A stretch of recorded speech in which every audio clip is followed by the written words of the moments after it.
Good morning. I'm Johnny Ahysen, and welcome to Backstage at the Blues Festival, presented by the Baton Rouge Blues Foundation. It's Blues Fest weekend here in Baton Rouge. We are at the old state capitol in the beautiful Senate chambers.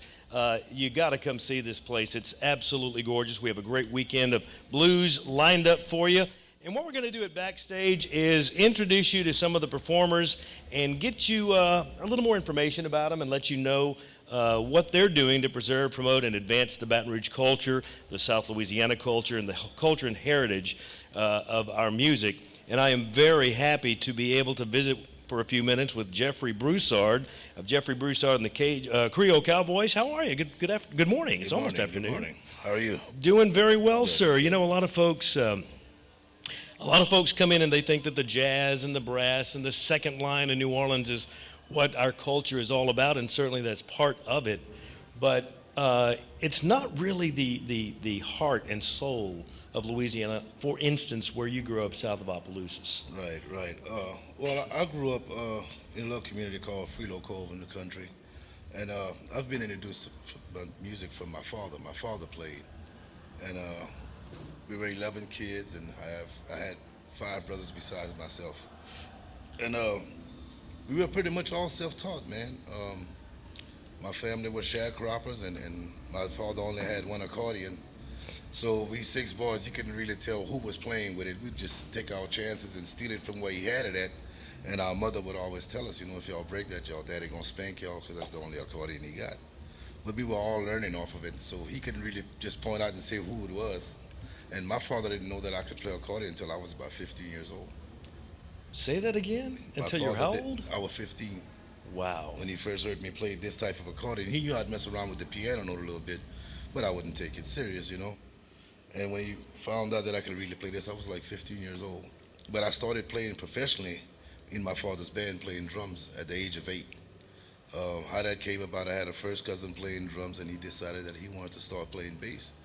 So my dad had a gig one night. I was out in the yard playing. He's like, "Hey, come in the house, take a bed. You playing tonight?" I'm like, "What?"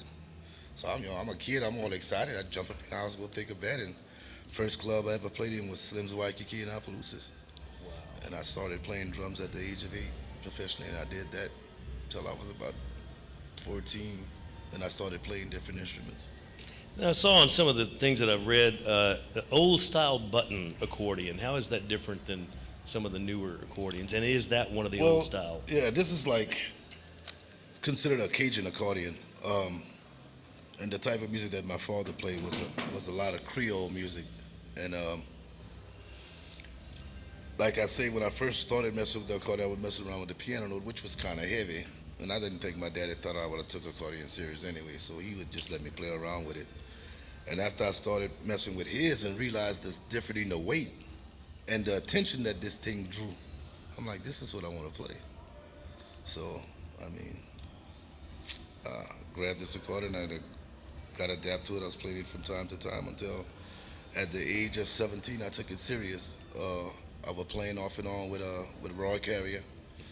Sometime I'd play scrubboard, or sometime I'd play bass. And his son Chubby Carrier was playing accordion whenever Roy would go offshore.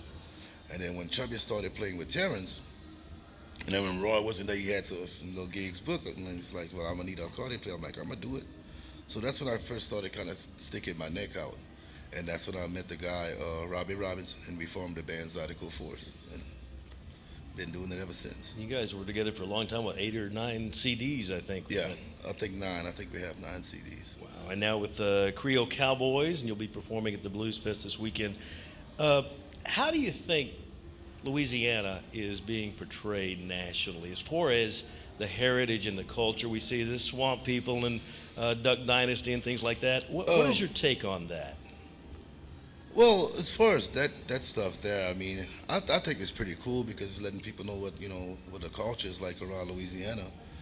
My biggest thing is that I'm worried about it's our culture with the music, and not saying anything bad, not knocking none of the younger musicians. My biggest fear is that besides myself, Gino Delafont, Cedric Watson, Ed Poulard, Dexter Ardoin, Brandon Ledette. If we stop playing this style of music, it kind of scares me because of the younger generation, the music that's playing now, they're using an accordion and they're calling it Zydeco. and it's really not. It's more of a hip hop, man. And that's why I'm pushing so hard to continue doing what I'm doing because I'm afraid I don't want us to lose our culture because I mean this means so much to so many people. Nowadays, a lot of the older people that used to go out is afraid to go out now because of the younger generation and the style of music that's being played. They're not into it, and they really don't have anywhere to go. I mean, we only have like two places around our Palousas. We have Slim's Waikiki and the Grand Ole Opry used to be Richard's Club. And the older folks that when I was playing back in the days with Zydeco Force, like when Boozoo was alive and John Delafonce, all these older people, we don't see them anymore, man. A lot There's of no them attrition. There's no new right, folks coming in right, to right. continue what you all are doing. And the thing is, back in the days when the trail rides first started, that was like a family thing. You'd see a lot of the older folks that was into the Creole and Zydeco music. And now it's like I say, with the new generation, the new style of music, the older folks, they're afraid to go out because there's so many kids. And it's not like the way that it used to be. Now it's like you have to watch. You have to like watch yourself, what I mean? Because you have these rowdy kids and I mean, a person my age, I mean, if I'm not performing and it's a younger band that's playing, I'm not going to go out. If it's somebody like Gino or Cedric, people like that, I'll go because it's more of a group of people around my age. Them young folks, Well, so what's the answer? How do we preserve that rich culture that is Louisiana? I'm going to try to answer this to the best way that I can. My thing is, it's like I said, with a lot of these young bands, I mean, we're all friends and I talk to them a lot, and a lot of them could play the same style of music I'm playing. I'm like, man, just try to hold on to our culture, Y'all could do it, but they just feel like they're in their own little world. They want to do their own thing, and it frightens me because a lot of time I'll have people will call me for accordion lessons because I give accordion lessons at home. And my first question for them is like, what is it you want to learn? So if they come at me and say, well, I want to learn this new stuff that you play in the day, well, you call the wrong person, and I know I'm charged to give accordion lessons, but I mean, if it's people that's showing me that they're determined and they want to learn the traditional stuff, sometime I'll start working with them and see what pace where they're at, and I probably won't charge them anything because I consider this as a gift from God, and I'm not gonna be here forever. I just want our culture to live, man. So it means that I have to help somebody and do it for free. I don't mind doing it.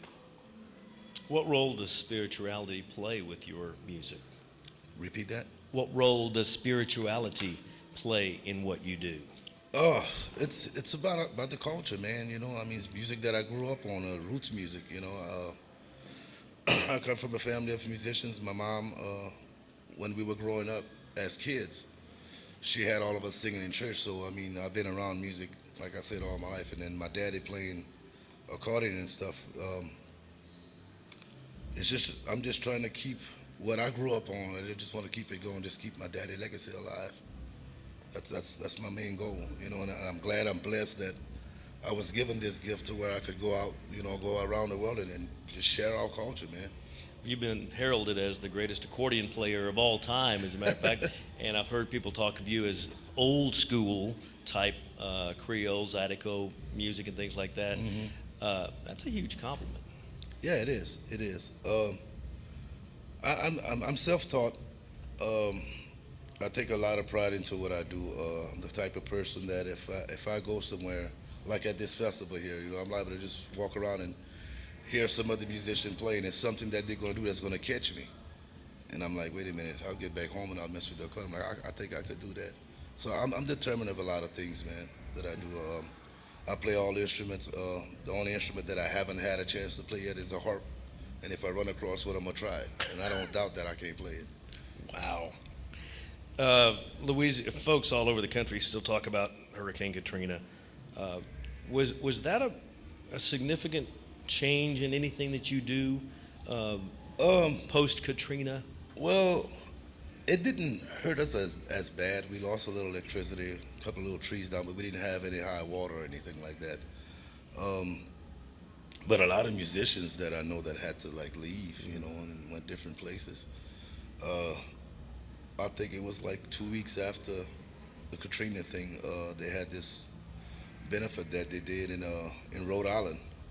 And the guy called me and told me what they were doing. You know, there was no money involved, and he's like, you know, I'm just calling to see if you're interested. I said, man, not a problem. Jumped in my van and drove to Rhode Island and played that festival that whole weekend. Wow.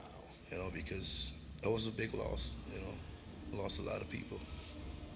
It has been said that to really appreciate a love song, you have to have fallen in love and been hurt by love. How are people affected by your music?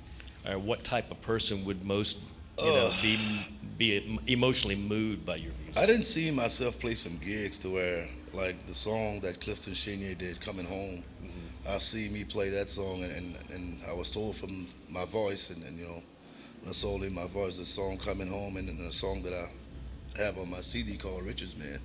I didn't see this song, I played this song, and I didn't see women cry. A lot of women cried, and even seen men, and it shocked me. I'm like, what you crying for, man? It's like, man, it's just touching, you know, and that's a good feeling to know that you could actually do something and you could touch people in that way. You know, it's a good feeling. The folks today are growing up. You mentioned the young folks, you know, with the Miley Cyruses and things like that. But are there people that are interested in preserving this? The young folks. Are you meeting any of those folks? And I meet some of the young folks that's very interested in the style that I'm doing, and I meet so many that's into the music that's being played today. And I'm not going to recall no names. A couple of guys that played with other bands that have their own band now. When I was playing with the band Zydeco Forces, like, man, and it was all about women. It was all about women, and I'm not ashamed to say this. Back in the days, man, I did a lot of damage, you know, because women would like throw themselves on you, you know, and you feel like, you know what, you got the advantage, so why not do it? I hurt a lot of innocent people, and I feel bad about that, but I tell them guys that all the time, like, how about you want to do this because of the fact of all the women and stuff like that? A couple of them guys was married. I'm like, man, this gonna cause you to lose your wife if you don't know how to control yourself. They laughed at me. Everyone I told it to, they all lost their wife because they was taking it the wrong way. They wasn't doing it for the love of the music. They was doing it to get attention. You know, I waited till I was 45 years old to get married, man, and I'm blessed that God sent me a good woman in my life. I'm happy. That outside world, I'm not for that. It's about my talent now, you know. Wow. I've seen in some of your videos that I watched while getting ready to meet you today, and you often call other musicians up onto the stage to play with you. Oh, yeah. Well, you see, that's how I grew up. When I was playing with my father, I mean, if my daddy was playing somewhere and say Black Heart, Dwayne was in the audience, or Preston Frank, they would all get together and play. Now with the bands today, they don't believe in that. It's like cutting heads. This one is jealous of that one, and we all got, that's all a gift from God. Jealous of what, you know? I'm the type of person, if I'm performing somewhere and I see a musician in the audience, man, come get it, you know, because that's how I grew up. It's about trying to keep our music alive, man. You take us on an emotional ride when you play, and you can't sit down on any of your concerts. What are some of the most requested songs that everywhere you play you're going to get a request for this? Riches Man, Mountain Land, On My Way. Man, I could go on and on. I mean, but my most requested would be like Riches Man and Coming Home, Mountain Land. What is this other song? The Eunice Two-Step, stuff like that, you know. But I'm the type of person, if somebody come to me and ask me to play a song, I'm going to play it. I mean, no hesitation.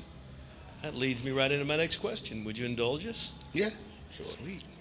Jeffery Broussard and the Creole Cowboys, Backstage at the Blues Festival.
Jeffery Broussard.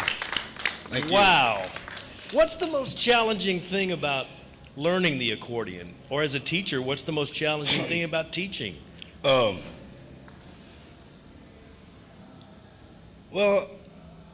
I've had people come to me for lessons and stuff, and they kind of knew a little bit about accordion. So what I normally do is tell them to have a video recorder, and I'll play a song. I'll play it the normal way that I go, and I'll just keep slowing it down to where I'll play it very, very slow. Matter of fact, a friend of mine, Brandon Ledette, that's how he learned. He would come home and meet me, and sitting up playing like this, he was kind of struggling. So what happened one day was my daughter had called me. She needed something from the store, so I had to leave and run to the store for my daughter. And I put a video on that I had. I said, Brandon, watch this, man, until I get back. Just mess around with that. So I get back from the store. Brandon in the house playing. I'm like, see, well, it was so easy to follow that, you know? And he just picked it up like that. I'm very, very patient when I'm teaching people. I think the main thing I would say is to learn when you're playing a certain song, when to go in and when to come out. And once you get that, I always teach them the front wheel first. Because a lot of people, when they're playing the front, they get confused with the back. And there's very few accordion players that you'll see that'll play with their bass notes. But that's how I learned. It's about just putting your mind to it, man, and saying that's what you really want. You know, I've had people come to me and say that they want to learn how to play accordion, and I'm sitting there listening to what they're doing, and they're telling me a whole different thing. It's like they're telling me what I should be doing. I'm like, nah. I mean, you coming to me for help, but then you telling me how to play, you know? So, I mean, it's if a person really put their mind to it, that's what they really want. I think anybody could play this instrument. You just got to be determined and want to do it. Pardon my ignorance, is this a wind instrument or a keyboard? No, it's wind. It's got to be wind, obviously, yeah. Definitely air. The old style buttons I mentioned a while ago, and somebody said something about this is so different than the accordions that are built today. How so?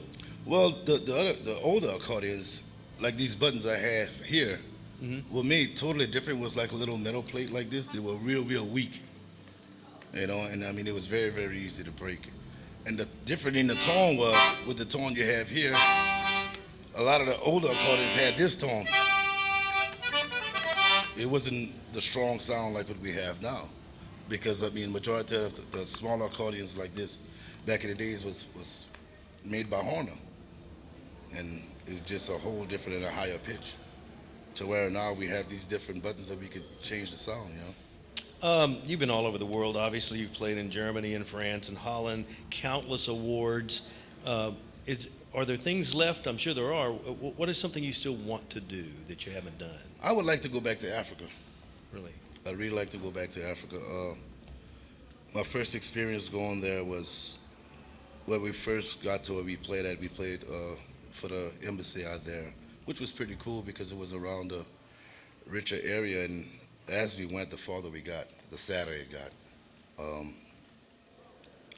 I seen some real, real sad stuff there, man, and I was just blessed that I was able to go to some of the schools and perform, to see that these people that, I mean, handmade instruments.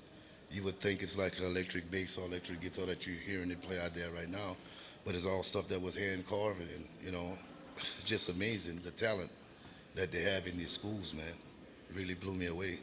I went to Venezuela and played at a school for some kids, and they had this little guy was in the audience. He was blind, and he plays like a triple note accordion.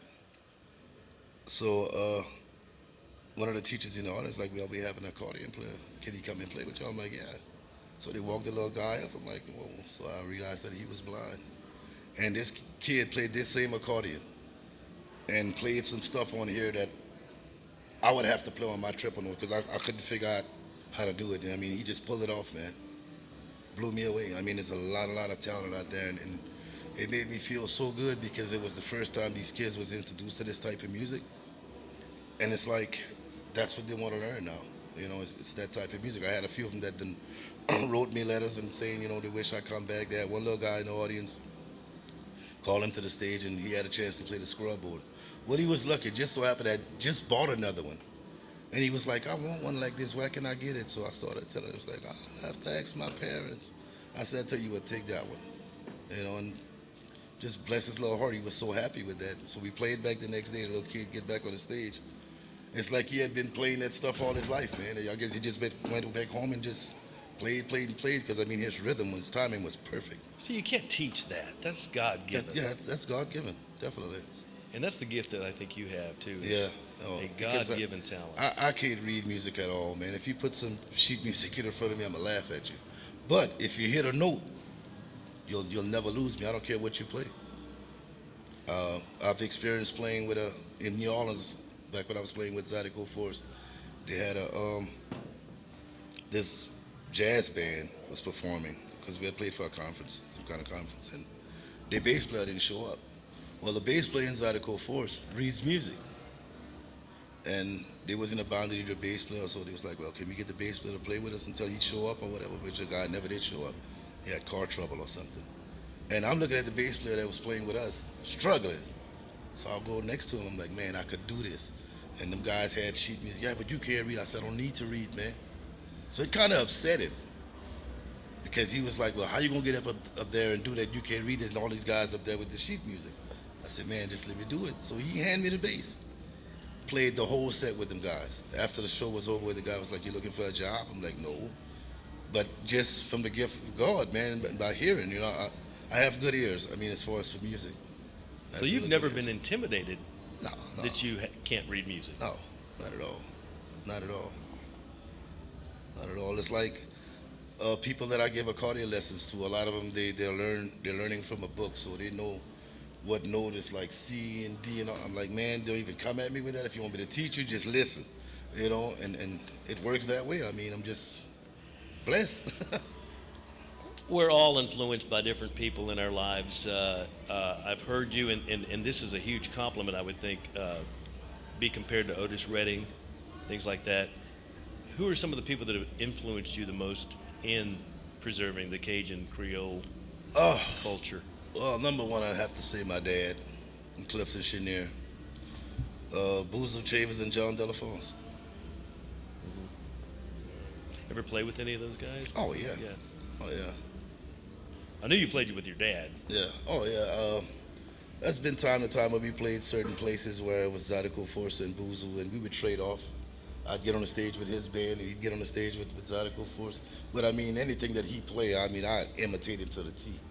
And he's the type of guy that he was very, very particular about his music, to where if he was somewhere and another band was playing before him and they would play one of his songs and it didn't sound right, I mean, when he'd get on the stage, he'd talk about you.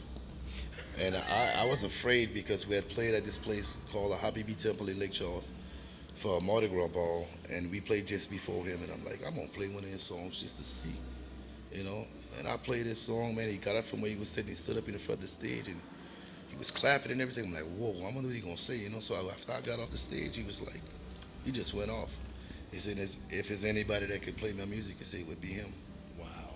And I mean, one day we actually at the Yambly building one year, we just played side by side with each other with his band. I mean, every note he hit, I repeated it. And his timing was weird, very, very weird timing. But no matter where he went, I caught him. And he was like, how in the hell? But I mean, just good ear, man, paying good attention. What is Nouveau Zydeco, or the Nouveau Zydeco sound? Well, Explain that to me. You see, when we formed the band, Zydeco Force was sort of, well, it was a Nouveau Zydeco, but we kept it with the traditional stuff. I mean, the only thing that Zydeco Force did different from the type of music that my daddy played, because I played on a lot of the same songs that my father played that I grew up on. The beat was different. We just went to a double beat instead of a single beat. We went to a double beat. And what made Zydeco Force come to Nouveau Zydeco is because we added a little more bottom than what the older folks were using. And the big catch was we would sing in harmony. Because when my daddy was playing, it was only either the accordion player would sing, a guitar player, or the fiddle player. And with Zydeco Force, what it was, the whole band would sing. And that came about from my brother and I being in a choir. So we sung a lot of stuff in harmony.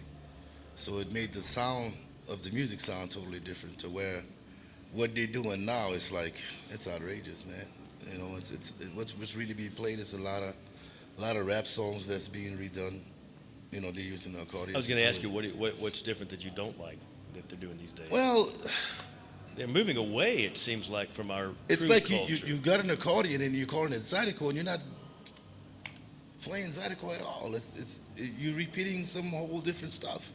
Is that a You know? function of marketing or a function of supply and demand, or It's this it's is going to sell, this isn't going to sell? it's I think what it is the new the younger crowd now is so into rap music to where these guys that's playing that type of music see what kind of crowd it draws, and I think that's what it is. It's the only thing I could see, because myself, I mean, I've had people come to me. It's like, oh, I hear this about you, I hear that about you, that you could do this and that. Why you can't play this song? I'm like, man, you need to go back and study. They're like, what do you mean? I said, a majority of them songs that you hear them guys playing, go back and look up Zydeco Force and listen to their music good and see where they get that music from. Oh, hey, you had so many young that came to me and apologized. Matter of fact, on my way here today, my daughter was talking and she was asking me about some different songs. And she said some kids at school was telling her, she told her kids, well, that's my daddy's stuff. That's stuff my daddy did. They just changed the words. And she said her kids was like, no, it's not true. So finally they've been looking it up and listening to it. It's like, wow, your daddy's famous. It's like, no, that's not that my daddy is famous. I was telling you that was his music. They just took it and did something different with it.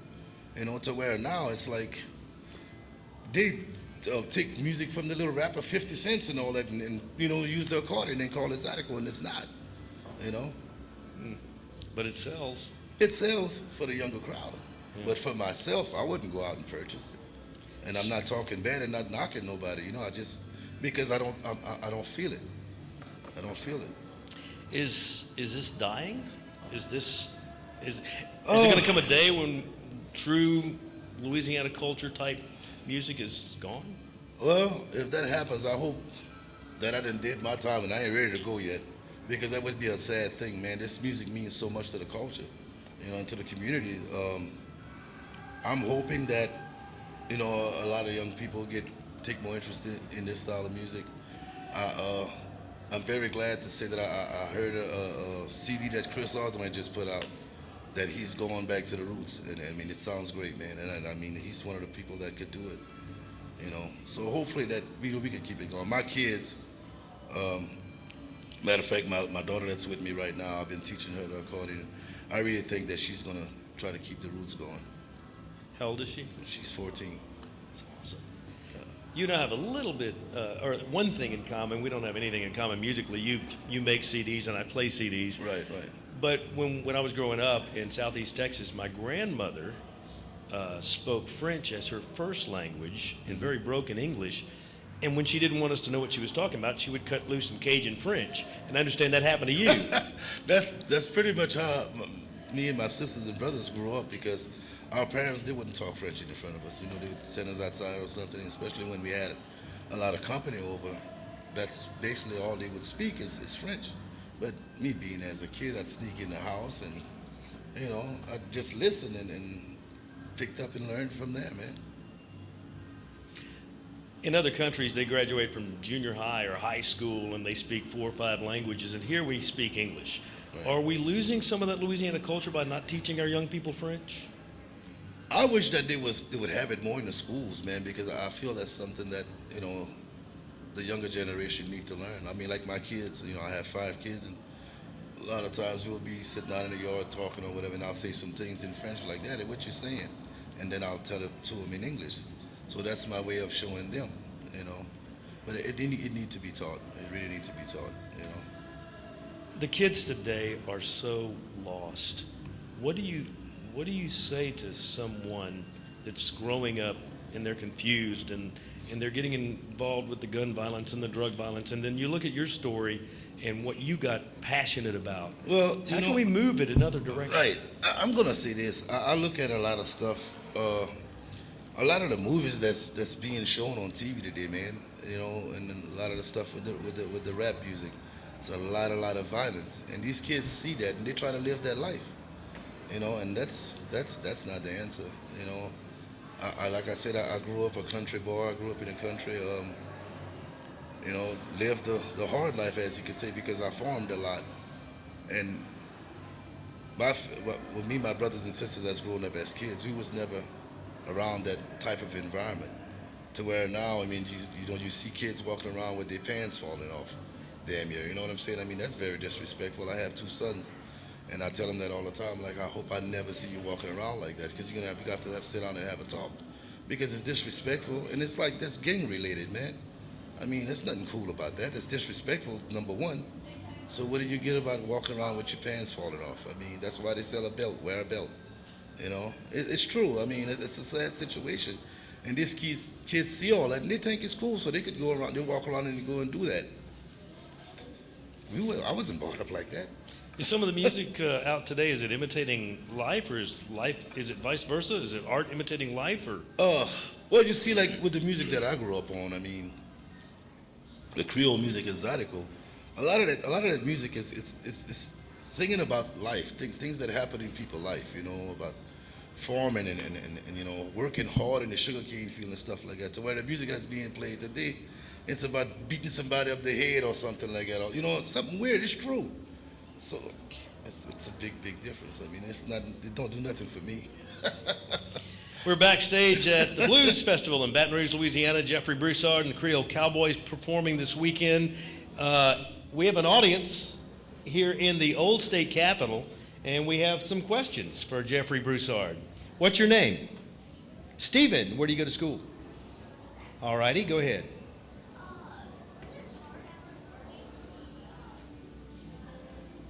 The accordion? Was it hard ever learning the accordion? No.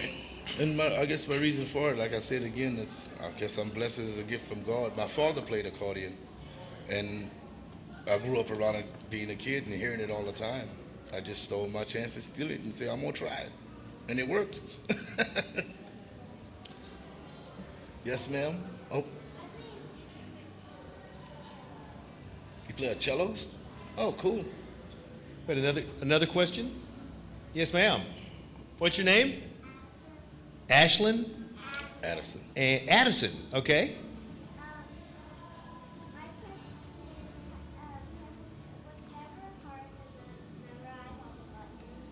Was it hard to memorize all the buttons? It's a good question. Actually, no. It's like today, I'm gonna get up and play them. I'm gonna play the songs that I basically play through my shows. Sometimes I may make a mistake. The audience doesn't know that. The band doesn't even know it, because I'm doing so much, and I'll make a mistake and hit a note that, like, whoa, I didn't even know this would work. So I had lived a lot. As far as saying to when I first learned, just from the gift of God, I just hit my hand in the right place and went from there. Well, I heard you tell one interviewer that you lose yourself. I mean, your hands just go, I and you don't know what they're doing. I mean, a lot of times, especially if I'm excited, and I see that the audience is having a good time, it's like just having this in my neck, and I'm not even paying no attention to it because I'm watching what's going on the outside. I mean, it's like I just lose control, and then my hand goes where it wants, man. How much of a role does audience play in your performance? Well, I'm the type of person that I watch the audience pretty close, and I really like play off of them, because you could tell when a person feel like dancing fast songs for a while, or if they want to mellow out and do a waltz or a two-step. You could pretty much sense that from their movement on the floor. So that's how I judge my way of playing. I've been places to where I've seen people just want to be hyped through the whole show, so I'll just play everything fast. Like I could say this, and I'm not saying this because this man is there. I mean, I play off of them a lot because I'm watching them move, you know what I'm saying? And you could tell when a person like, okay, well, I hope you slow it down or play a waltz. You could like sense it. So. Where you guys from? New Orleans? And y'all follow this man. Love Jeffery. Got it? Yes, ma'am.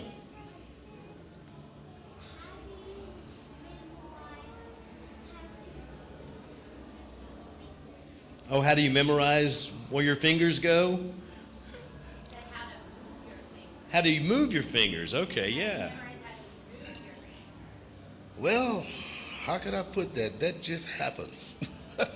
It just happens. I mean, it's like my mind working 20 different ways, I guess, because I could actually play a song and sing or play and have a conversation. Matter of fact, I can't sing without this. If I drop this, it's trouble.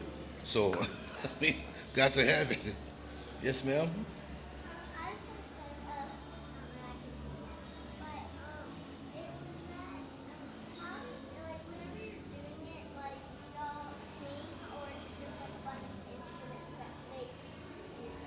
I can't hear what she's saying. What'd she say? Say it loud. Is it like where they'll just have a bunch of like instruments that y'all play, or y'all sing? Yeah, she's wondering about your performance. Is Yes, it yes, instrumentation or singing or both? Yeah, I have guitar, bass, drums, and a scroll board. And pretty much myself and the drummer do a lot of singing. That's it. One more?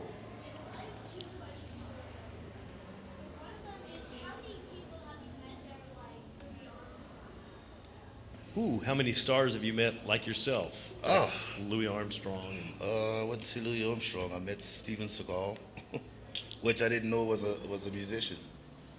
Seen him in Vegas, and I'm just walking. I'm like, man, this man looked familiar. And it was like the people started laughing, like, you don't know who that is.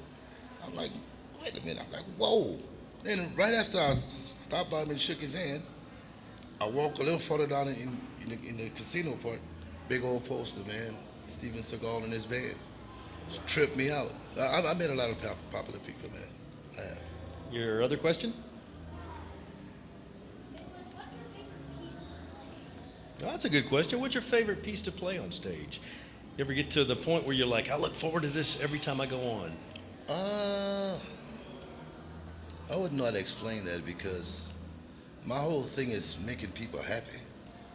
So, I mean, now if you'd ask me my favorite song, I would say I'm Coming Home. That's my favorite song.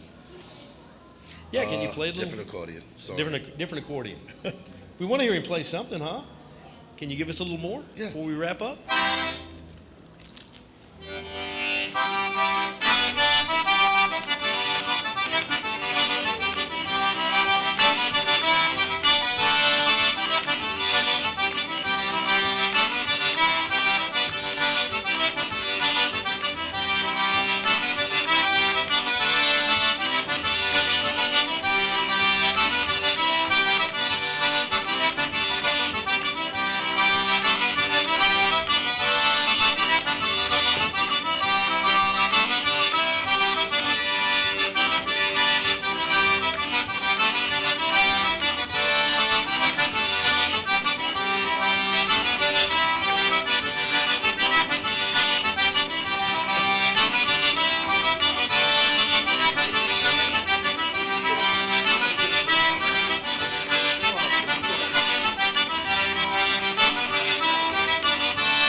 Jeffery Broussard, ladies and gentlemen.